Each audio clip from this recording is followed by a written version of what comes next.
সমর্থকদের একটু ধৈর্য ধরতে বলবেন, কারণ দুই ম্যাচের ড্র সেটা নিয়ে অনেক প্রশ্ন চিহ্ন তুলছেন অনেকে, একটু কি ধৈর্য ধরতে বলবেন? আমি আজকেই ক্লাবের সদস্যরা যারা রেগুলার আসেন তাদের সঙ্গে গল্প হচ্ছিল, বাইরে বসে আড্ডা মারছিলাম, তখন আমি শুধু বললাম, আলোচনাতে এটা উঠে এলো, তাতে আমি বললাম যে আমি সত্যি কথা ইস্টবেঙ্গল সমর্থকদেরকে আমি ওদের ধৈর্যের কিন্তু আমি স্যালিউট জানাব।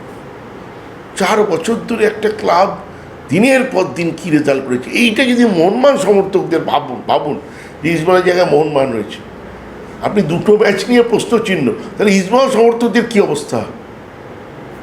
তাহলে যদি মোহনবাগানের এরকম অবস্থা হতো তাহলে ক্লাবটাই উঠে যেত, আমাদের পদত্যাগ করতেই হতো, কারণ আমরা ওইভাবে থাকতে পারতাম না, কিন্তু ক্লাবটাই উঠে যেত।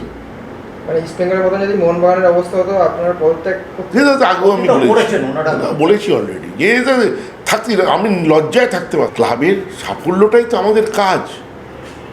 আমরা বসলাম বছর আপনি 2টো ম্যাচ জয়ের কথা বলছেন, আপনি ওদের কষ্টটা ভাবুন তো, ওদের কষ্টটা ভাবুন তো আপনি, তারপর আপনার কষ্ট আপনি ভুলে যাবেন।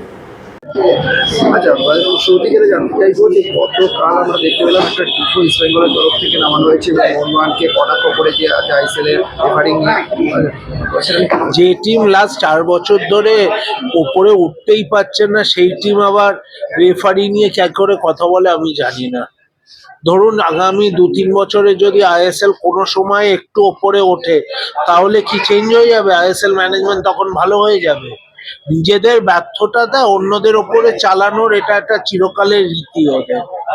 মোহনবাগানের কাছে 10 বার হেরেছে, 10টা ম্যাচই রেফারির জন্য হেরেছে।